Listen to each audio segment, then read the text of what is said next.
Guest this morning is coming to us from Manhattan, Cecily Smith, who is waving to us at the moment. Will be speaking and we'll take over the speaker view in just a moment.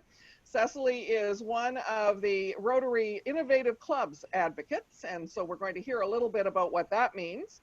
And as well, she has considerable experience with online fundraising, and I know that that's a topic that we're all very interested in learning more about. So welcome, Cecily, to District 7820. Thank you so much for having me here. I'm very excited. Well, we're excited to have you. It's a great conversation topic to have as we come to the end of the series, because we know that many clubs have been challenged over the last little while as their traditional fundraisers have had to be suspended or to pivot. The word of the year, to pivot some. And so it's really wonderful to have an opportunity to hear from you and to learn from your experience, because I think for a lot of us, we're thinking that virtual fundraising is something that we're forced into doing at this point. But I think there's probably some things about it that might even be positives. There might even be some advantages to doing this. So I'd love to hear from you first about your thoughts around that whole area of what's good about a virtual fundraiser. Okay, well, there actually are some advantages. And the three key ones is when you're online, your reach is worldwide now. Instead of saying, well, I can't get to Halifax for the fundraiser, it's too far, anyone in the world can come.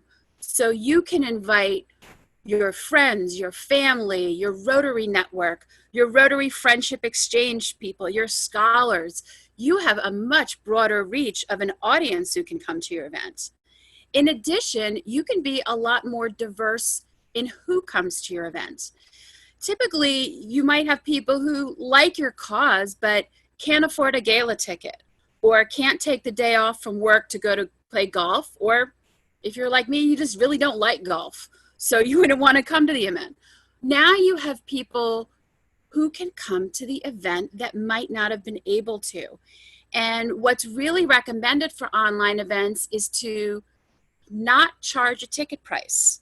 You don't want someone to pay $40, $20, whatever it is to come to your fundraiser online, and then that's it, they're done giving, they paid a ticket price. You want to invite them, let them come, let them hear your mission, your cause, why it's important, and then they donate as they can. So you might have someone who comes and donates $10. You might have someone who comes and donates $1,000. You can be a lot broader in your guest list now, and you can include a lot more people that you wouldn't have in the past. And you can make your Rotary audience more diverse and invite new people. Because the other good thing about online is it's a lot less effort. Someone who's interested in Rotary or that particular cause may be hesitant to come to a new event and spend money that they haven't, I don't know anyone, it's a strange place, I'm getting dressed up and going where, and it can be intimidating. An online event is a lot less, quote, threatening. It's easy to come, click the button, try it out, donate some money. So there are a lot of advantages. Yeah, interesting. So, and those are really good points. And one of the things that you mentioned there was, you said the word a couple of times. You talked about cause or mission, and I know we've heard a lot about that in a number of our conversations. Jo Rita, for example, talked a lot about knowing your why and knowing what your purpose is. We're hearing a lot about cause-based clubs, even. So, in the case of online fundraising, that mission piece is so important. Can you speak to a little bit about what it is that makes mission matter so much? Your mission matters online because you really have to be very purposeful with what your fundraising is. If you were having a barbecue, a rib fest, people come, yeah, it's a good cause, but gosh, I like barbecue. Or the pancake breakfast is good to happen with the kids, or who doesn't like a fundraiser that's wine tasting?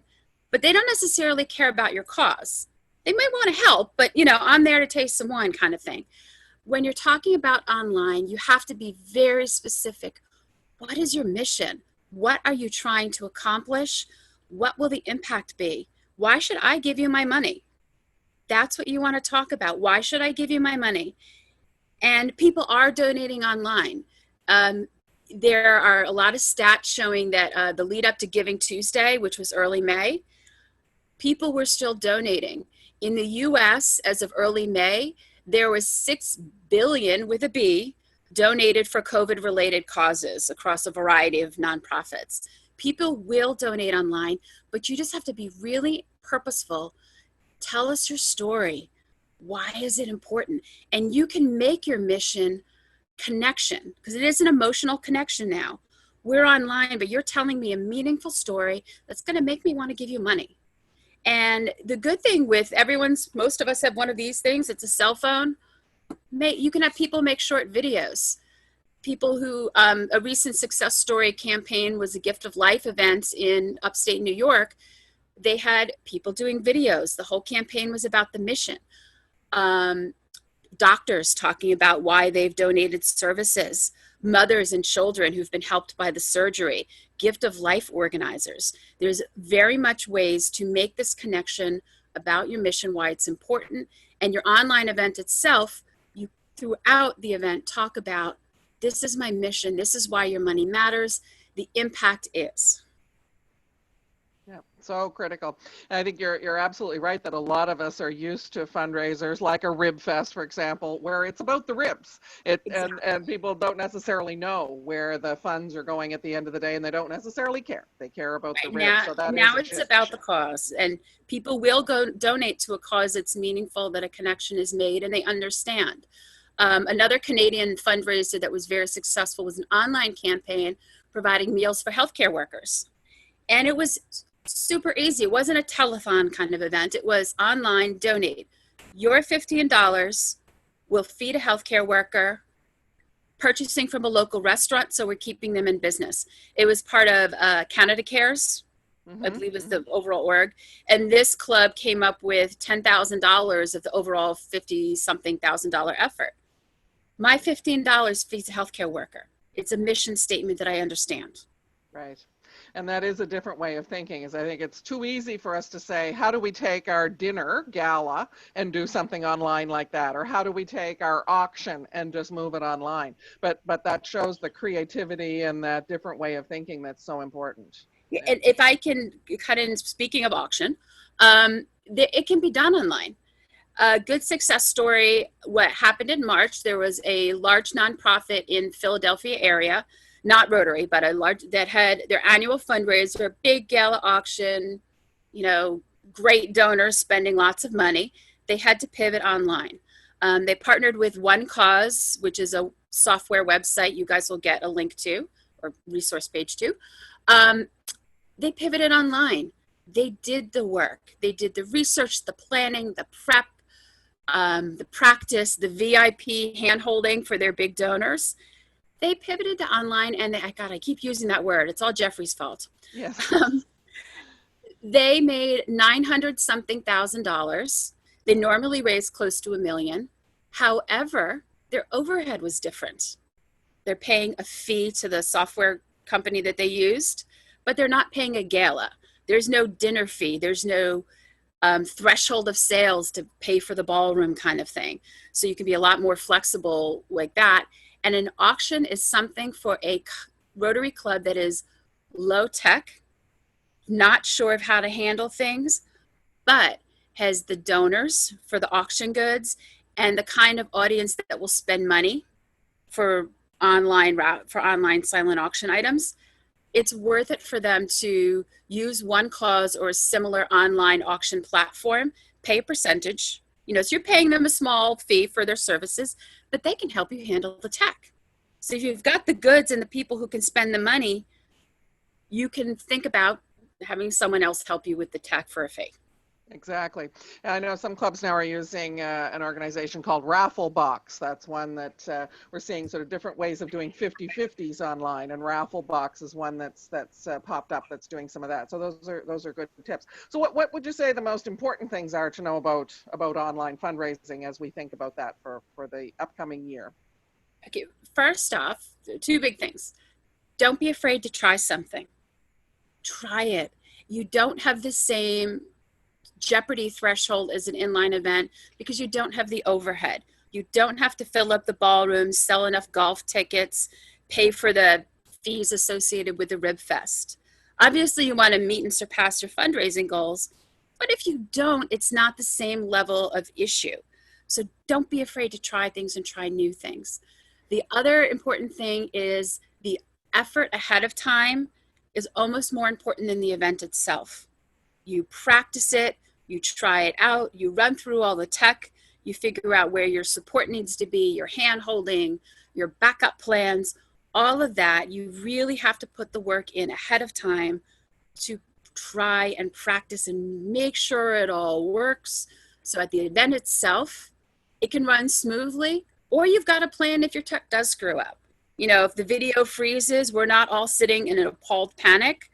You've got the plan to go, okay, we're going to switch to this now, and you can have it run through.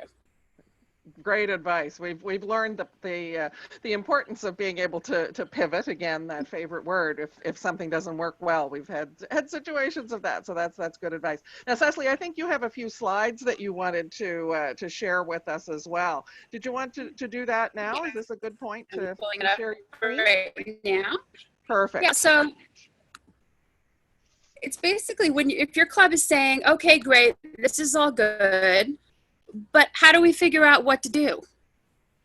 So how do you figure out what to do?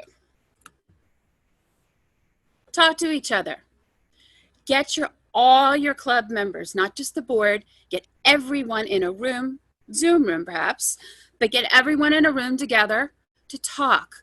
Ideas, feedback. There's no idea too silly to bring up for discussion.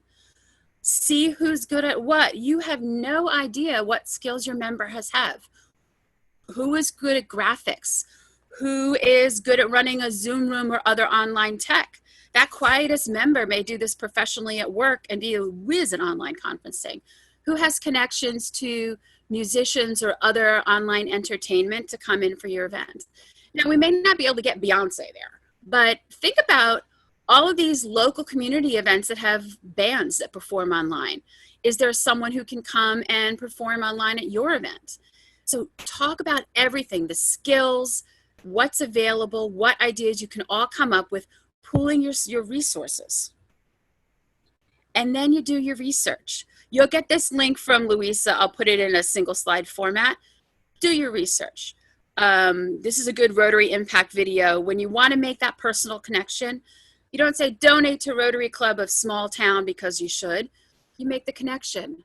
This is who we are. Can you help? This is our story. One Cause I mentioned can help with online software, but they are an amazing resource for learning. You go to their resources pull down, they have so many tools and all kinds of fundraisers. Auctions, telethon-like events, peer-to-peer fundraising, which is, think of like having a walk and each walker or runner has their own fundraising page, or do-it-yourself fundraising. You know, they have a lot of good platforms. Fundly, these are basically all good online resources for you to learn. There's even a way to have an online virtual golf tournament that respects safe spacing, but makes it a fun way to play golf and raise some money. So do your research. And this, as I mentioned before, you're planning your event. If you're having an online sort of mini telethon-like event, you're planning it out to the minute. You're creating what's called a run of show, which means an Excel spreadsheet that to the minute plans what's happening, who's in charge, how long it will take. You cannot get your beloved PG up there to talk and talk and talk and talk. You say, hey, Joe, we want you to come talk. Can you make me a 2-minute video? And your key message is repeated throughout the important. This is our mission. This is the impact. This is why you should donate. You make it a mix so it's not a talking head up there the whole time. Live action, pre-recorded video, other entertainment. You want to involve your audience, and that's through a chat box, through Facebook Live interaction. You're creating a feeling of being together, even if we're online. Zoom room breakouts, so people actually have a chance to talk to each other. So you staff your event, you're checking your tech. And you're planning your campaign, because it's not just a one-day event. You have a social media and email plan. Your impact videos, again, a phone with a 30-second video can create a meaningful thing that will get people's attention. You fundraise along the way. You donate during your campaign. You activate your advocates. And this means people who may not even be Rotary Club members, but they're friends of Rotary or people you know who care about this cause that will help promote it. You get people to share it on their social media. You get people to send the word out to their networks. You get your advocates advocating for your event and making it public. You're building up excitement leading to the day. The Gift of Life campaign I mentioned had a fundraising goal of $2,500. They raised $27,000. A month-long campaign themed by week, videos along the way that led up to a Facebook Live event day of that people could dip in and out of.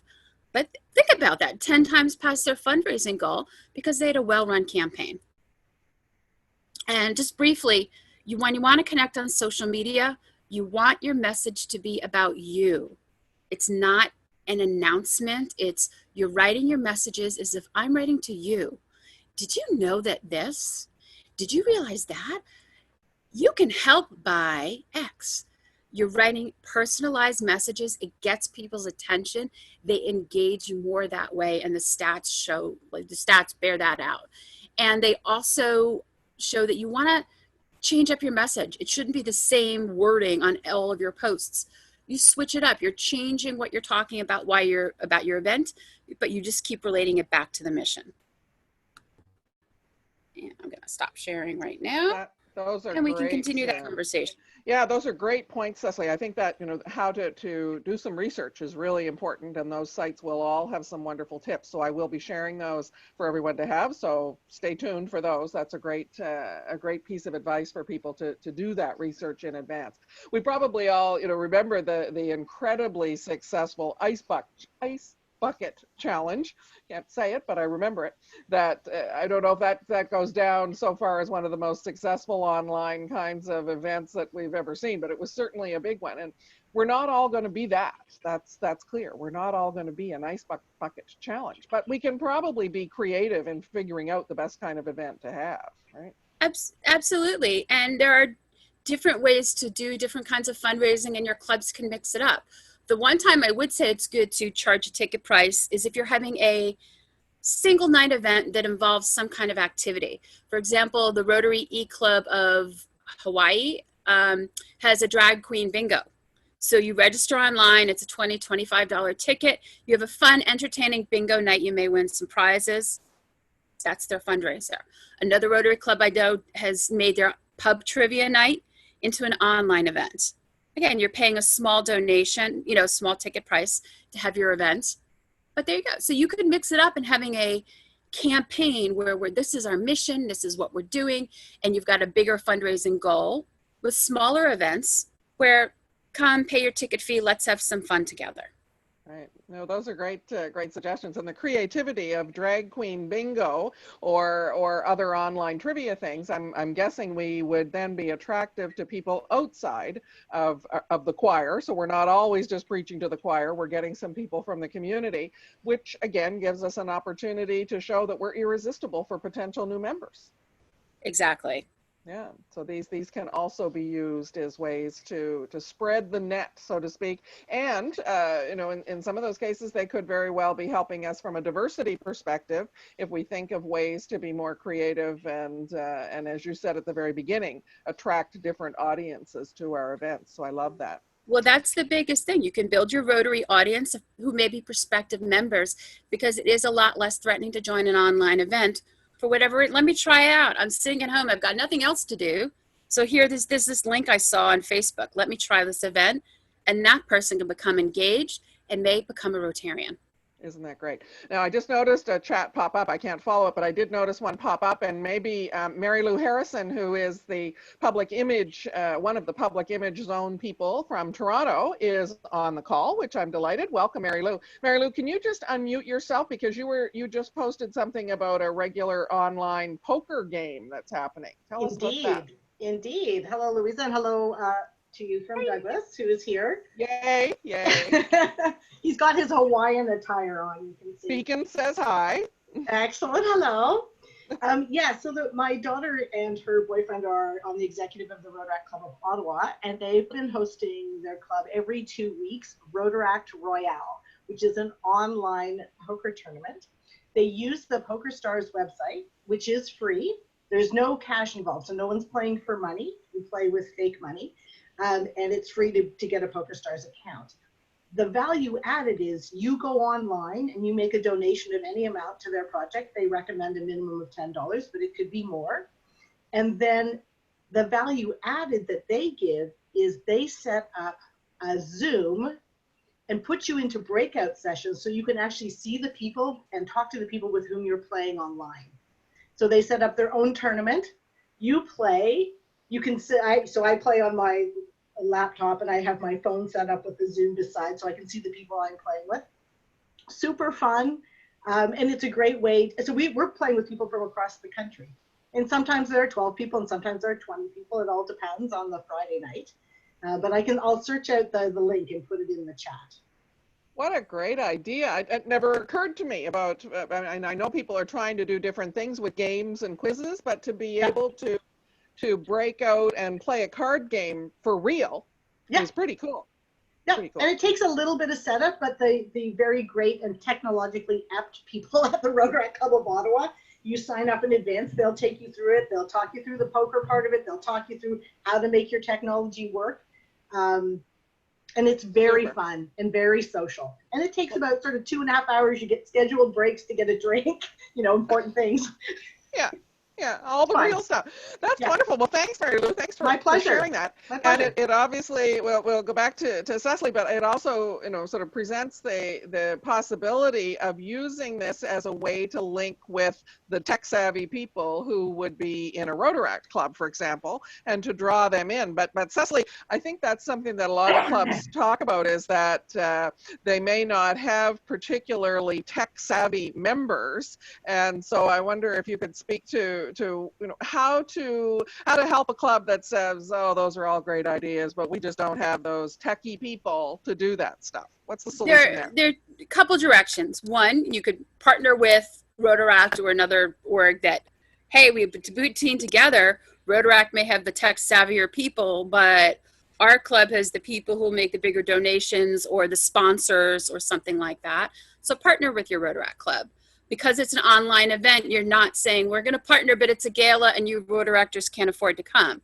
It's an online event. Everybody can come to. The other way is to keep it simple. If you have a well thought out online event, there's a donate button or a link that's in your chat box or that's flashed up on your screen where here's our mission. It's relevant. It's interesting. Here's our impact. Donate here. So just have that short link, tinyurl.com/Rotary Halifax. There we go. I can type it in my browser and give you money, or click on your website. So just you can keep it simple, or you partner with one of the places like One Cause, where you're paying a percentage of your profits, but you're getting a software infrastructure that will let you have the online auction, that will let you have all sorts of online fundraising, and gives you the support. So you may lose some of your profits this way, but if you're really shaky with the tech, it's worth it to spend a little bit of money to get the expertise to help your Rotary Club put it together. Right. I saw a hand was raised. I'm going to come to Doug in just a moment who raised a hand, but just before I lose the thought on that, do you know of clubs that are using, for example, the donate function through Facebook? Is that something that people think? Because I've heard people ask about that and then wonder, oh, is that a safe way? What should we be doing? Is that something you've had any experience with? It is a safe way in regards to will your money be safe? I personally have issues with sort of Facebook's overall business ethos, so I personally try to avoid it. But Facebook's not going anywhere. It's there. It is an effective way to fundraise. A lot of campaigns, the Gift of Life campaign I mentioned, they used Facebook as a donation button. Rotary Club of Harlem is doing a lot right now for food insecurity. We're partnering with Salvation Army and World Central Kitchen. And taking donations online, but also through Facebook. And it's been really effective. They're raising money and they're feeding people. And that's something else I want to mention. When you're fundraising, if you partner with someone that has relevance and public awareness, you're boosting your awareness of people's awareness of your Rotary Club. Most people will have heard of World Central Kitchen. Chef Jose Andres' efforts to partner with restaurants to feed people in disaster areas and now in COVID. So, hashtag World Central Kitchen, hashtag Canadians Care, partner with an org that your Rotary Club is helping, but you're gaining their visibility along with your club. Right. And that's so important. It's something that we talk about a lot. Even just simple things in tagging through Facebook is something that on a regular basis I'm trying to encourage people to do because it's so critical. But those are great points. I'm going to just go to Doug. Doug, if you want to unmute yourself, I think you had a question or a comment. You had raised your hand a bit, and I don't want to lose that. Thanks very much, Louisa. My question really relates to if we can get Cecily's comments on competition versus cooperation. And I use the verses in there deliberately. I work in a healthcare sector. Sometimes the foundation for the hospital is very reluctant to take on specific donations because their overall mission, they want the general donations to use as they wish. On the other hand, there are probably donors that would donate to specific causes that don't want to donate to general causes.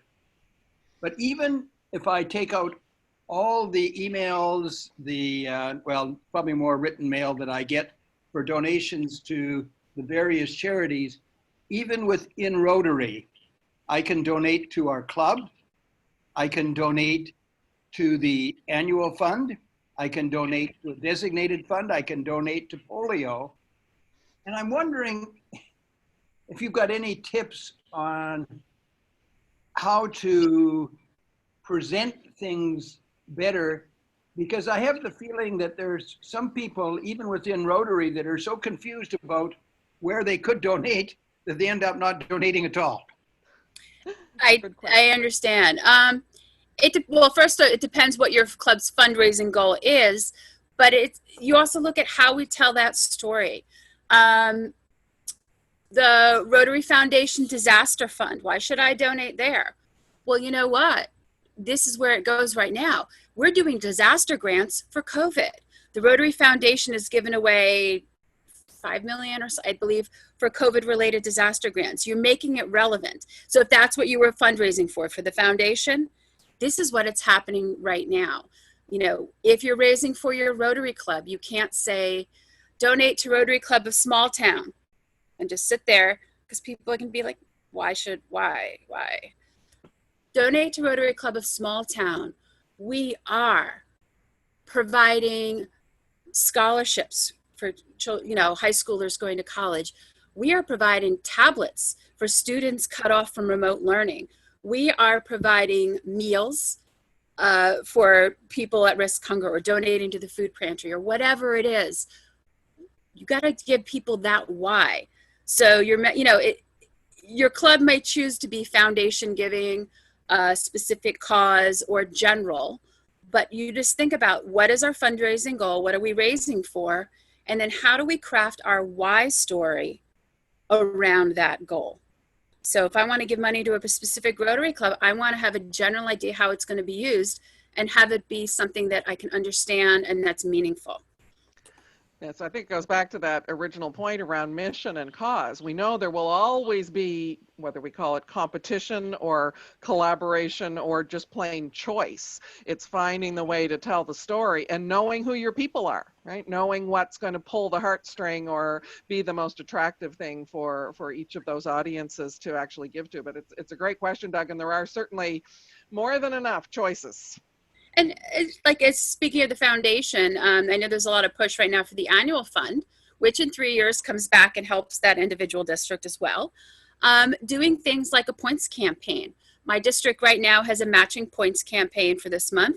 Donate between $50 and $500, and Rotarians have donated 10,000 points to match. To a lot of people, that will not mean much at all. However, you will get a lot of Rotarians who care about their Paul Harris matching points. And that will spur them to give that $50, that $100 to get the matching points. So if you target that to your audience, and it goes out to all the Rotarians in the district, but the people who care about that will make that donation. And that's our annual fund fundraiser. And then something else might be more cause driven. So just Right. you know your audience, and that's how you target it. Great example of how something that will be very important to one handful of people will mean absolutely nothing to another handful of people. And so having those choices is always going to be critical. So we've heard a few examples, and Mary Lou posted the link for the website for the poker one, which we'll make sure we record and share with people so people can have a look at that. But what other examples have you seen? And maybe you could also explain a little bit about what your role as an innovative club advocate means at the same time in terms of what you're seeing out there in general and really in those excellent online fundraising ideas that you're coming across. Okay, a couple good examples I've seen. Some are that events that would have happened that clubs are saying, you know, that annual Rib Fest. The Rotary Club of, I want to say it's Whitby in Canada. They have their annual Rib Fest. They changed it this year. It's normally a 3-day event where they raise, I forget what it is, but they raise a lot of money in that 3 days of their Rib Fest. They changed it to be a sort of a weekend event where people pre-order meals running through the Rotary Club website. They partnered with a restaurant and brewery for the barbecue. People could pick up the meals, or the Rotary Club had a team that delivered. And they also had other events on their website. So you're driving traffic to your website and building your audience. Performances, a children's art competition, an art gallery, you know, for purchase. So they made less money, but they made money. They had an online event, and they kept that annual Rib Fest in the public eye. And people are forgiving that you can't do your normal annual event because of COVID. So making that switch, I don't know if they did it, but I know there was another Rotary Club that had to cancel their annual walk. And what they wanted to switch it to was it's individual fundraising. Record yourself doing a walk in costume or in a beautiful place, or recreating a historic walk. So again, I'm raising money for X. It's a great cause. Look at me, I'm doing a walk. You get other people activated. When you do individual events where it's a walk or a run or a cake decorating competition, you can get people who are not Rotarians involved because they like the cause, or they just want to dress up in an interesting costume and walk. So that can be really successful. Another successful thing that we didn't really talk about is making the event personal and figuring out ways to get a real world touch. Emailing out a card ahead of time so you get something tangible. If it's something related to cooking, are there recipes that can be shared? Is there a signature cocktail for your event that people can make at home? Fundraising success as part of an overall event was having a party and place basket. For $500, people could purchase a basket that had a purchase gift certificate for $100 to a local restaurant, donated wine, and some other goodies purchased from local businesses of, food snacks, and some swag for the nonprofit. So overall, they made about $300 profit per basket. It was a really personal touch. It was very popular, and it helped local businesses, good branding, all of that stuff. So you get creative and think of how to brand it. And then just to talk about innovative club advocates, Rotary in North America, all of North America came together and said, hey, we got to mix it up. How can we be innovative? How can we create new clubs that will draw people into Rotary that wouldn't normally be there? So we all met in Evanston in January, and I'm one of 4 people in zones 28 and 32, along with Marnie Hellman, Tracy Vavrick, and Reed Air. We're here if your district wants to start a new Rotary Club and says, we've got people who are really interested in clean water, or we've got people who are really interested in social justice and fighting racism, or we've got all these RILA people who've been in our strong RILA program for years and then they just walk off into the sunset. We're here to help you, based on a pool of North American knowledge and success stories, create and continue Rotary by making innovative new clubs where we think outside the box. I love that. Obviously, I can never find boxes, so that's great to have more approach to be outside them. And we've seen a couple of things pop up. Holly just posted that their club had the most successful meat, as in local meat from a farm online, that they made $12,000 more than they've made in the past doing it in a more traditional way. So that was an innovative one. And Mary Lou, I'm going to ask you to unmute again because you know about the walk, and I'd love to hear just how that pivoted. Absolutely. So I'm on the organizing committee for this walk, which this was to be year 11 in Toronto. And so this year we pivoted from a walk in person along the boardwalk at the end of April, which is always freezing, because that's when we could get the park, to an online event. And how we're going to run it this year, we're going to use the same platform, and I put the link to the site. This site uses an online tool called Gift Tool for processing of donations. So every time someone makes a donation online, they get their tax receipt right away, and we don't have to worry about it. And one of our local clubs uses their charitable status number for the donation receipts. So what we're doing this year is we're encouraging teams to sign up, and there are all kinds of online peer-to-peer campaign tools on the website, same as before, and do their own walk. So like you can walk in your house, you can walk stairs, you can walk anywhere you're allowed to be and feel comfortable being, doesn't matter. But what we're asking everybody to do is just take a very short video of themselves walking. If anyone wants to go to my Facebook page, you'll see an example of my friend Chris, who is doing a walk, and you'll see just a sense of what we're getting from people. So on the 29th of July, we're going to have then an online YouTube event. And what's going to happen there is we are going to have very short videos from the organizations we're walking in support of. So for example, Latinos Positivos, which is a group that my church walks within this walk every year, and they'll tell us a little bit about how COVID-19 has impacted them and sort of what's up with their community these days and why support is important. So it's cause-based fundraising all over the place. So we'll have a very short vignette from them, and then after that we'll have, think of it like a collage of people walking. So because we have the ability in one of our Rotary clubs with younger members, they are going to take the little videos that every team submits, and you will get to see your team walking one after the other.